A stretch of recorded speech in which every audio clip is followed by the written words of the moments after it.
আমি বলি যে আল্লাহ আমাকে ইন্নানিল্লাহ, এই লোকটি কি বলে শুনেন, বলেছেন তুমি আমার মা।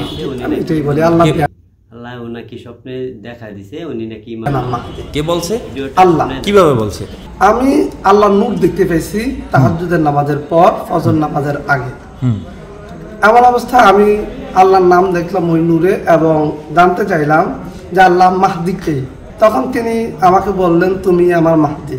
তারপর আমি প্রশ্ন করলাম যে আল্লাহ, যদি আমি আপনার মাহদি হই তাহলে রসুল্লাহ মুহাম্মদ সাল্লাল্লাহু আলাইহি সাল্লামের হাদিস অনুযায়ী আমার নাম তো রসুলের নামের মতো না, আমার পিতার নাম আমার মাতার নাম রসুলের পিতা এবং মাতার মতো নয়। কিন্তু হাদিসে আছে সে হবে আমার নামে তার পিতার নাম, আমার পিতার নামে তার মাতার নাম, আমার মাতার নামে। তখন আল্লাহ আমাকে বললেন এটা ছিল আমার একটা কৌশল, যদি আমি সেই দিন তোমার প্রকৃত পরিচয় জানাই দিতাম তাহলে তারা তোমার প্রতি জুলুম করত। ঠিক যেমনি ভাবে মোহাম্মদ বিন আবদুল্লাহর উপর 27 বছর ধরে জুলুম করেছে এবং তার পরিবারের উপর।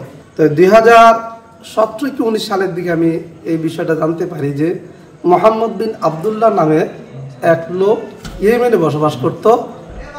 তার পিতার নাম আবদুল্লাহ, তার মাতার নাম আমিনা। তার উপর 27 বছর ধরে জুলুম করা হয়েছে এবং তাকে বিষ প্রয়োগ করে হত্যার সর্বশেষ চেষ্টা করা হয়েছে। তারা যখন নিশ্চিত জানলো যে লোকটা নিশ্চিতভাবে মারা যাবে তখন তারা তাকে ছেড়ে দিয়েছে। তা আমি বিশ্বাস করতাম যে সেই মাহদি হবে, কেননা তার পিতার নাম, তার মাতার নাম। আপনার বাবার নাম কি, মার নাম কি? আমার বাবার যখন জন্মগ্রহণ করেন আমার দাদি ওনার নাম রেখেছিলেন আমানতুল্লাহ। পরবর্তীতে মানুষ তাকে আমানতুল্লাহ না রেখে আমানুল্লাহ রাখেন, সে থেকে আমার বাবার নাম আমানুল্লাহ। মার নাম? মার নাম রমুজা বেগম। আপনার বাসা কোথায়? আমার বাসা কুমিল্লা 14 গ্রামে। এই জায়গায় আসছেন কেন? গোলাচিপা এখানে আসছি, আমি চাকরি করি সহকারী শিক্ষক গণিতে, বায়ের গজালিয়া সালিয়া দাখিল মাদ্রাসা। এটা আমি শুনেছি 2024 সালের 21 জানুয়ারি। 2024 সালের 22 জানুয়ারি জো বাইডেন জানতে চেয়েছিল আলেমদেরকে ডেকে প্রকৃত মাহদির পরিচয় দাও। তখন আলেমরা হাদিস অনুযায়ী বলেছেন তার বাড়ি হবে ইয়েমেনে, তার নাম হবে মোহাম্মদ, তার পিতার নাম আবদুল্লাহ, তার মাতার নাম আমিনা। একটা জিনিস মিলে রসুলের বাবার সাথে, সেটা হচ্ছে রসুলের বাবা ছিলেন জবিউল্লাহ, আমার বাবাও জবিউল্লাহ। ইব্রাহিম আলাইহিস সালামের ছেলে ইসমাইল আলাইহিস সালামও জবিউল্লাহ।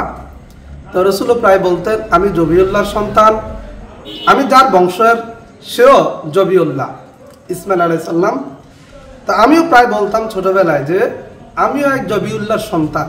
আমার বাবা জীবন যখন মৃত্যু প্রায়। তাহলে আপনি এখন কি মনে করেন এই যে আল আকসা মসজিদ যে ধ্বংসযজ্ঞ চালাইছে